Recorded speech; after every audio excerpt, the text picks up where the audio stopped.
गांव में सबसे ज्यादा चलने वाले 5 बिजनेस जिनसे खूब पैसा कमाते हैं लोग। Number 5, dairy farming. गांवों में दूध और उससे बने प्रोडक्ट्स की मांग हमेशा रहती है। गाय और भैंस पालकर डेयरी फार्मिंग शुरू करना बहुत ही फायदे का सौदा हो सकता है। डेयरी फार्मिंग में शुरुआत के लिए ज्यादा बड़ी इन्वेस्टमेंट की जरूरत नहीं होती, बस 1-2 अच्छी नस्ल की गाय या भैंस लेकर काम शुरू किया जा सकता है। दूध के साथ मक्खन, घी और पनीर जैसे प्रोडक्ट्स बनाकर बेचना इस बिजनेस को और भी ज्यादा प्रॉफिटेबल बना देता है। इसके अलावा अगर बड़े स्तर पर काम किया जाए तो दूध प्रोसेसिंग यूनिट लगाकर ब्रांडेड दूध और पैक्ड प्रोडक्ट्स भी बेचे जा सकते हैं। सरकार भी डेयरी बिजनेस को प्रमोट करने के लिए कई योजनाएं लाती है, जिससे आपको लोन और सब्सिडी आसानी से मिल सकती है। Number 4, poultry farming. गांवों में पोल्ट्री फार्मिंग यानी मुर्गी पालन भी बहुत फायदेमंद बिजनेस है। अंडे और चिकन की मांग गांवों में तो रहती ही है, साथ ही पास के शहरों में भी इसे बेचा जा सकता है। मुर्गी पालन के लिए शुरुआत में ज्यादा बड़ी जगह की जरूरत नहीं होती। 100 से 500 मुर्गियां पालकर यह काम शुरू किया जा सकता है। लेयर पोल्ट्री और ब्रॉयलर पोल्ट्री 2 मुख्य तरीके हैं। लेयर पोल्ट्री में अंडे की प्रोडक्शन पर फोकस होता है, जबकि ब्रॉयलर पोल्ट्री में चिकन मांस के लिए मुर्गियों को पाला जाता है। सरकार पोल्ट्री फार्मिंग को भी बढ़ावा देने के लिए कई योजनाएं चलाती है। सही ट्रेनिंग और मैनेजमेंट के साथ यह बिजनेस कम समय में अच्छा प्रॉफिट दे सकता है। नंबर 3, फ्लावर एंड स्पाइस मिल। गांवों में आटा और मसाले हर घर की जरूरत होते हैं। अगर गांव में आटा चक्की और मसाला ग्राइंडिंग का बिजनेस शुरू किया जाए तो यह काफी अच्छा चलता है। आटा मिल के लिए छोटी मशीन लगाकर शुरुआत की जा सकती है। गेहूं, चावल और दालों को प्रोसेस करके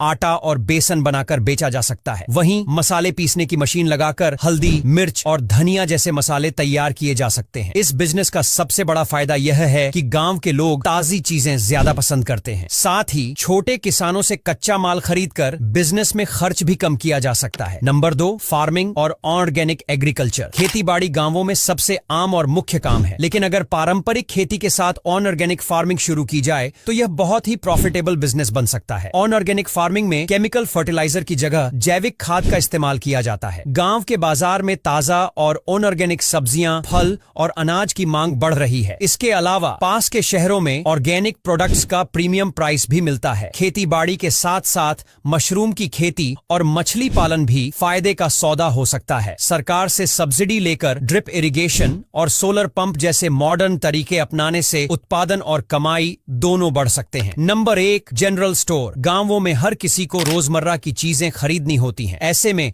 जनरल स्टोर खोलना सबसे ज्यादा फायदेमंद बिजनेस है। जनरल स्टोर में आटा, चावल, दाल, तेल, नमक, साबुन, शैम्पू जैसी रोजमर्रा की चीजें बेची जा सकती हैं। इसके अलावा गांव में छोटी छोटी चीजों के लिए भी लोग बाजार जाते हैं। अगर उनके आसपास ऐसी दुकान हो तो वे वहीं से खरीदना पसंद करते हैं।